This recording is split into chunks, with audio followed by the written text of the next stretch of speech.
আন্তর্জাতিক অর্থনীতিতে আবারও বড় ধাক্কা লেগেছে।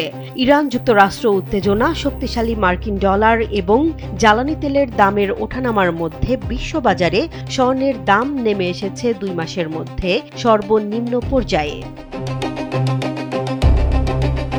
বার্তা সংস্থা রয়টার্সের তথ্য অনুযায়ী বৈশ্বিক বিনিয়োগকারীদের নিরাপদ আশ্রয় হিসেবে পরিচিত স্বর্ণ এখন চাপের মুখে। ডলারের শক্ত অবস্থান এবং ভূ-রাজনৈতিক উত্তেজনা বাজারে নতুন অনিশ্চয়তা তৈরি করেছে।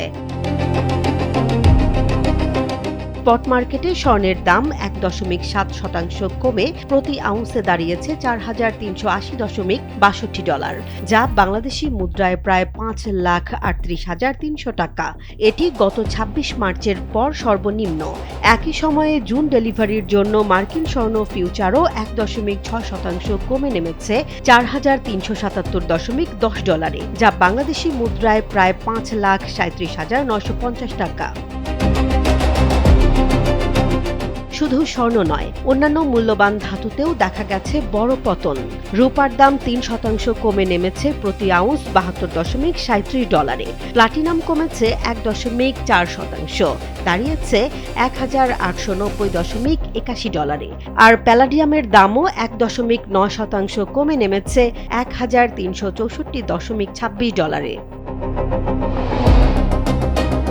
বিশ্লেষকদের মতে মার্কিন ডলার এক সপ্তাহের সর্বোচ্চ অবস্থানে পৌঁছানোয় অন্যান্য মুদ্রার বিনিয়োগকারীদের জন্য স্বর্ণ আরও ব্যয়বহুল হয়ে উঠেছে।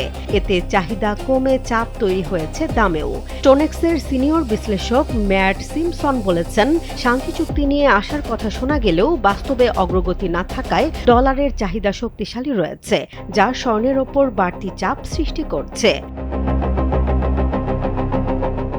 ইরান যুক্তরাষ্ট্র উত্তেজনা, হরমুজ প্রণালীতে জাহাজ চলাচল নিয়ে টানাপোড়েন এবং পাল্টাপাল্টি সামরিক অবস্থান সব মিলিয়ে বৈশ্বিক বাজারে অনিশ্চয়তা আরও গভীর হচ্ছে।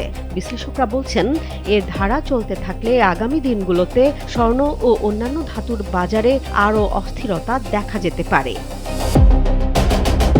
জেসমিন জাহান, কালবেলা।